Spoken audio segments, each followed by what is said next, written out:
तो working of transformer on no load का मतलब है, ऑन लोड का मतलब है कि हम लोड लगा रहे हैं सेकेंडरी साइड में, ठीक है। अब सेकेंडरी साइड में लोड लगाएंगे तो हमारा जो ट्रांसफार्मर का डायग्राम था, जो कि नो लोड डायग्राम बनाया था ट्रांसफार्मर का, उस ट्रांसफार्मर के नो लोड डायग्राम में हमने सिर्फ कंसीडर किया था नो लोड करंट। क्या कंसीडर किया था हमने? No load current. और ये नो लोड करंट दो पार्ट्स में डिवाइड हो रहा था, R0 और X0। ये कंपोनेंट था हमारा IW, ये कंपोनेंट था हमारा IA, और यहां पर EMF रिड्यूस हो रहा था -E, ठीक है। यहां से प्राइमरी करंट फ्लो हो गई, ठीक है। अब हम सेकेंडरी साइड में लोड लगाएंगे, ये सेकेंडरी साइड में। इस सेकेंडरी साइड में अगर हम लोड लगाते हैं, यहां पर ये लोड लगाते हैं, लोड का मतलब है कोई डिवाइस, ठीक है, any electrical device, any electrical device, any electrical device, ठीक है। अब इस डिवाइस को करंट की जरूरत है, इस डिवाइस को क्या चाहिए? करंट चाहिए। किसी भी डिवाइस को वर्क करने के लिए करंट चाहिए, ठीक है। अब ये करंट कहां से आएगी? ये करंट आएगी प्राइमरी की साइड से। कहां से आएगी? प्राइमरी की साइड से। मतलब प्राइमरी करंट जो है वो लोड करंट को सप्लाई करेगी, ठीक है। अब अगर वो लोड करंट को सप्लाई करेगी, ठीक है, तो कंडीशन ये है कि उतनी ही सप्लाई करे जितनी की लोड को जरूरत हो। कितनी सप्लाई करे? उतनी जितनी लोड की जरूरत हो। लोड की जरूरत होने का मतलब है कि लोड करंट सप्लाई करने के बाद प्राइमरी साइड से करंट जुड़ना बंद हो जाना चाहिए। क्यों? क्योंकि लोड की एक अपनी करंट कैरिंग कैपेसिटी है। कोई भी लोड बना है तो आउटपुट जो है वो डेवलप करने के लिए बना है। आउटपुट लोड अपनी कैपेसिटी के अनुसार डेवलप करेगा। फॉर एग्जांपल ये फैन है, इस फैन को हम 1 पे भी चला सकते हैं, 2 पे चला सकते हैं, 3 पे चला सकते हैं और 4 पे चला सकते हैं और 5 पे चला सकते हैं। अगर वो 5 पे चल रहा है तो हम उसको बोलेंगे it is working on full load, वो फुल लोड पे काम कर रहा है। मतलब 5 के ऊपर हम उसको चला नहीं सकते, उसकी कैपेसिटी इतनी है। कई बार अगर करंट उसके अंदर ज्यादा फ्लो कर जाए, जो कि उसकी फुल लोड की जरूरत से ज्यादा हो, तो क्या होगा कि करंट के कारण क्या होता है, किसी भी मटेरियल का टेम्परेचर बढ़ता है। टेम्परेचर बढ़ता है, टेम्परेचर का मतलब है कि उसके लॉसेस बढ़ते हैं। और अगर मटेरियल का मेल्टिंग पॉइंट उस करंट के कारण रीच हो गया, पहुंच गया, तो मटेरियल क्या हो जाएगा? मेल्ट हो जाएगा, ठीक है, और वो डिवाइस डैमेज हो जाएगी, ठीक है।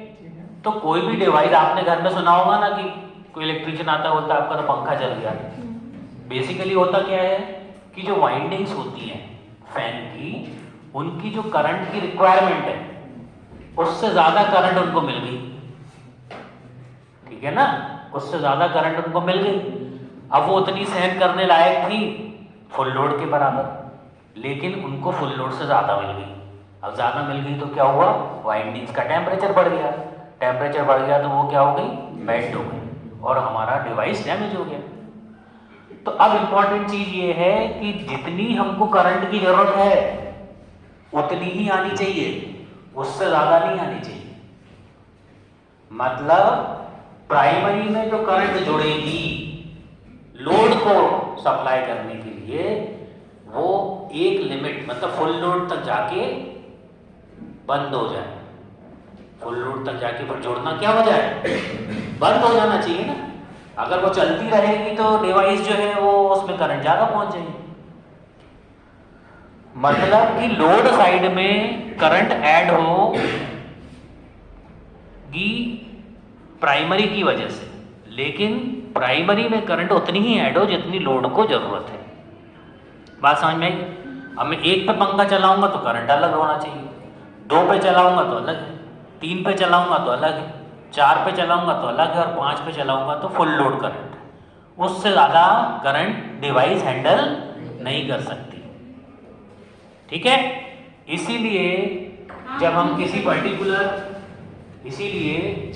पर्टिकुलर डिवाइस की बात करते हैं तो उसकी हम कैपेसिटी बताते हैं। क्या बताते हैं? कैपेसिटी। जैसे कि कोई बस है, बस के अंदर 60 बच्चे बैठ सकते हैं, टीआईटी की बात छोड़ दो, ठीक है, उसमें 60 बच्चे ही बैठ सकते हैं, ठीक है। फिर बात अलग है कि आप लोगों को लटक के आना पड़ता है, तो 60 ही बैठ सकते हैं उसके अंदर, उसकी कैपेसिटी है। ऐसी डिवाइस है, उसकी कैपेसिटी है, ठीक है। उससे ज़्यादा वो करंट जो है वो हैंडल नहीं कर सकती, इसलिए हम उसकी कैपेसिटी बताते हैं, ठीक है। तो अब ये इंपॉर्टेंट बात आ गई कि यहाँ पे प्राइमरी में करंट आएगी। अब प्राइमरी में एक कंपोनेंट है नो लोड का। प्राइमरी में करंट कौन सी आ रही है? तो नो लोड, जो ऑलरेडी इसको पहले से आ रही होगी, भाई नो लोड तो सप्लाई करना है ना उसको। तो प्राइमरी करंट के अंदर होगी no load current, no load current ये तो ऑलरेडी होगी, plus load current as per requirement of load, as per requirement of load. मतलब प्राइमरी करंट से अब टोटल करंट आनी चाहिए no load current plus load current as per requirement of load. बात समझ में? तो अब ये करंट यहां से ऐड होगी, ठीक है, और उतनी ऐड होगी जितनी की लोड को जरूरत है, ठीक है। तो अब ये प्रोसेस कैसे होता है, ठीक है, ये प्रोसेस कैसे होता है, इसके लिए जो एक प्रोसेस है वो प्रोसेस मैं आपको लिखवाता हूं, ठीक है। ये अभी हमने जो सर्किट बनाया है ना, ये सर्किट हम we are not considering winding losses. अभी हम वाइंडिंग लॉसेस और जो फ्लक्स का लीकेज है इसको बिना कंसीडर किए बनाया है, तो उसको भी लिखवा देंगे, ठीक है। इसको यहां लिख लीजिए आप, on load equivalent circuit of transformer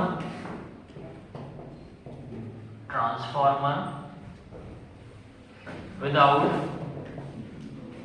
considering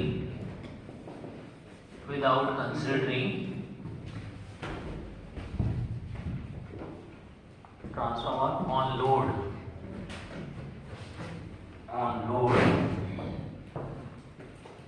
without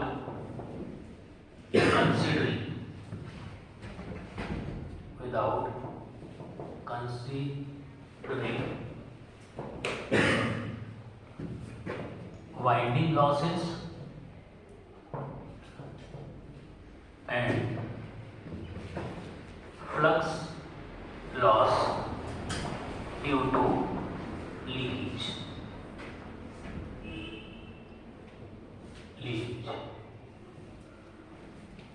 ठीक है, मतलब कि अभी हम ये दो चीजें नहीं कंसीडर कर रहे हैं।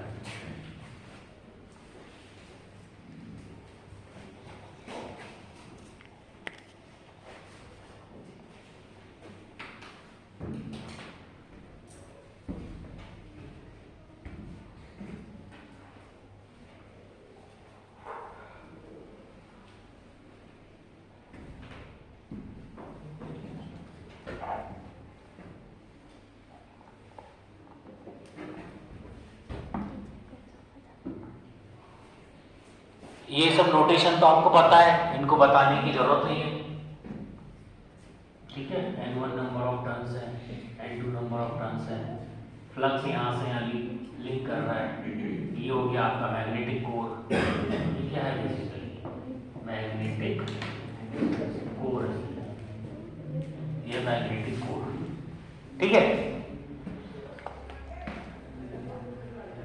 अब हम वर्किंग समझेंगे और फिर उसको मैं आपको एक्सप्लेन करूंगा।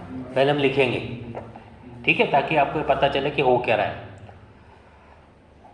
ठीक, इसको नोट कर लिया ना सभी ने? इसको बना लीजिए।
अब नोट कर लिए ये? Yes sir.